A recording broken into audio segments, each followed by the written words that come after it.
Olá amigos, bem-vindos ao nosso canal. Este é o vídeo número 5 e faz parte da série O Império Papal de 1260 anos. Se este é o primeiro vídeo que você assiste, eu o convido a ir até o canal Tempus Historicum e assistir toda a playlist. As crônicas aqui apresentadas seguem uma ordem cronológica e muitas referências em um vídeo já estão presentes em vídeos anteriores. Portanto, fica o convite para começar do vídeo 1 e seguindo a sequência. Amigos, vou fazer um apelo. Se você acha esse conteúdo relevante, por favor, vá até o botão compartilhar e compartilhe os nossos vídeos para muitas pessoas. Este é um meio de driblar o sistema para que o vídeo tenha muitos views sem depender dos algoritmos do YouTube. Faça o conteúdo circular. Obrigado de coração por seu apoio. Nossas crônicas são resumos de leitura de vários livros. Os mesmos estão listados na descrição do vídeo.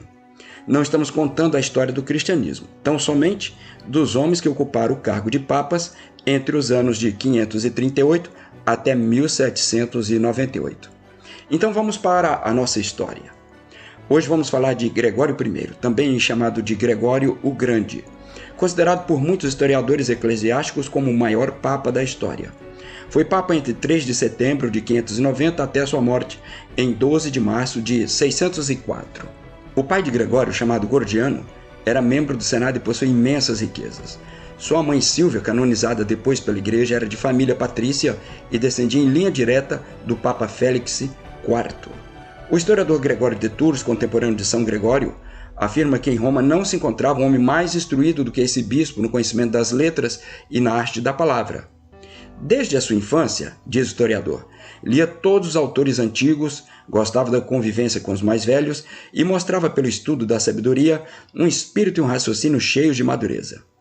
Destinado pelo seu nascimento às mais importantes dignidades do império, ensinaram-lhe a retórica, o direito, e quando chegou à idade adulta, os seus talentos valeram-lhe o título de senador. A habilidade que ele mostrou naquele cargo chamou a atenção do imperador Justino, o Jovem, que o nomeou pretor de Roma, magistratura principal da cidade.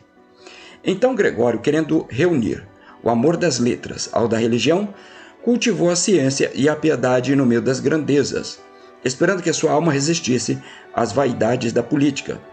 Mas compreendeu em breve que é difícil servir a Deus no meio das pompas da terra, e os seus pensamentos voltaram-se para o retiro do claustro. Com a morte de seu pai, tornou-se possuidor de tesouros consideráveis que os seus antepassados tinham amontoado durante muitos séculos. Então ficou em grande conflito de espírito entre as riquezas e entrar para o serviço religioso. Escolheu tornar-se um religioso e não hesitou na sua resolução. Despiu seu traje deslumbrante de ouro e de pedrarias, renunciou seus cargos e suas grandes dignidades e empregou as suas imensas riquezas em fundar conventos na Sicília. E deu aos religiosos desses piedosos retiros verdadeiras fortunas que os dispensavam de recorrer à esmola.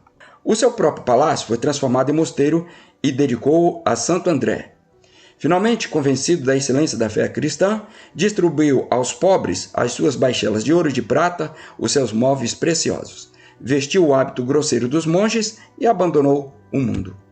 Isso, de fato, é admirável. As diversas ordens religiosas disputaram entre si a honra de terem tido o pontífice na sua regra, e os beneditinos mostraram-se mais ardentes na luta. Gregório tensionava passar o resto de seus dias no convento de Santo André, em Roma. Ali dedicava-se à leitura, à oração e, sobretudo, ao jejum. Um dia, atravessando a praça do mercado dos escravos, reparou em alguns rapazes de uma beleza notável e bem brancos que estavam expostos à venda. Gregório perguntou de que país vinham aqueles desgraçados e o vendedor respondeu que os comprara na Grã-Bretanha e que estavam envoltos ainda na treva do paganismo. Em 590 existia a venda de escravos em Roma. Isso só acabará daqui uns 4 séculos. Em seguida, dirigiu-se ao Palácio de Latrão e pediu ao pontífice Bento I que enviasse missionários à Inglaterra a fim de levarem ali a palavra de Deus. Como não apareceram voluntários para desempenhar aquela perigosa missão, Gregório ofereceu-se a Bento I para partir sozinho para aquelas paragens longínquas. O Papa só concordou depois de muitas súplicas, temendo que o clero e o povo promovessem uma revolta ao saberem que Gregório havia saído de Roma. Assim, Gregório saiu da cidade durante a noite, para evitar os obstáculos que poderiam opor-se à sua viagem. Apesar dessas precauções, os romanos ficaram sabendo de sua ausência. Reuniram-se tumultuosamente. Depois de deliberarem, formaram 3 bandos ameaçadores para tomarem as ruas por onde passava Bento I. E quando ele passava, gritaram: "Tenha cuidado, Santo Padre, porque ofendestes o bem-aventurado apóstolo Pedro e causastes a ruína da nossa cidade, permitindo a Gregório que se ausentasse dos nossos muros." Bento, atemorizado com aqueles gritos e temendo uma revolta mais violenta, enviou mensageiros para trazer de volta o zeloso missionário. Gregório, que estava a apenas uns 60 km de Roma, foi trazido em triunfo. No dia seguinte, foi nomeado diácono da igreja, mas recusou-se, todavia, a abandonar a solidão e permaneceu trancafiado no seu mosteiro de Santo André. Finalmente, pela elevação de Pelágio II ao trono pontifical, foi escolhido como embaixador da Santa Sé em Constantinopla para obter do imperador socorro contra os lombardos. Abandonou seu retiro e partiu acompanhado por muitos religiosos da sua comunidade. Durante a sua estada na corte imperial, o legado travou relações de amizade com os homens mais recomendáveis e granjeou a sua estima pela profundeza de seu raciocínio e pela pureza de seus costumes.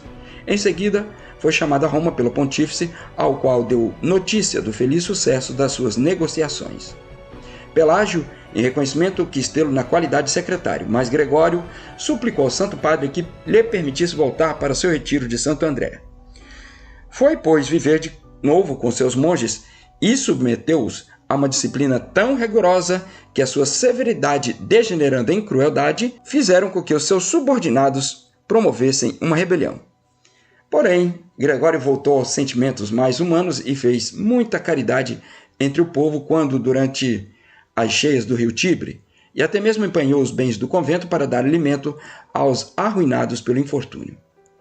Durante a época da peste que assolou Roma, percorreu as ruas com seus monges recolhendo os cadáveres dos desgraçados que tinham sucumbido à doença.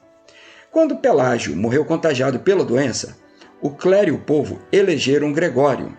Este escondeu-se e escreveu ao imperador para que não aceitasse a indicação. Contudo, o governador interceptou a carta e espalhou emissários para que descobrissem onde estava Gregório. Não precisaram procurar muito, pois todos o queriam como bispo de Roma.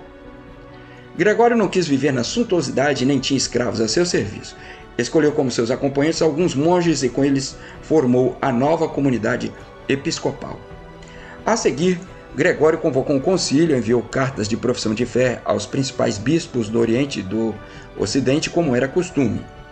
Tentou reformar os costumes devassos e imorais do clero da Espanha, Lombardia, Nápoles, França e até da costa norte da África, mas enfrentou muita resistência entre os bispos do Ocidente. Só para terem uma ideia, o bispo de Ravenna havia excomungado um padre. Gregório interveio e anulou a excomunhão, pois o bispo de Ravenna respondeu-lhe que ele, Gregório, nada tinha a ver com a excomunhão do padre, fora de sua diocese, e que o padre excomungado permanecia excomungado. Por esse registro, podemos ver que a autoridade do Papa ainda não era essas coisas fora de sua diocese no final do VI século. Foi então que um dia Gregório lembrou-se daqueles rapazes loiros vendidos lá no mercado de escravos. Então, mandou Agostinho, abade de Santo André, com alguns missionários para evangelizarem o reino de Kent, lá na Ilha Britânica. Os missionários estabeleceram em Canterbury e converteram muita gente, a começar pelo rei. Agora vamos conhecer o lado político de Gregório, e é um lado nada bonito. Em 602, o general Focas levanta-se num golpe de estado contra o imperador Maurício, até então aliado de Gregório I. O imperador fugiu, porém foi preso na Calcedônia. O usurpador Focas manda trazer o infeliz e diante de seus olhos manda degolar um por um todos seus 5 filhos. E por fim, ele mesmo foi levado até a pilha de cadáveres e ali decapitado.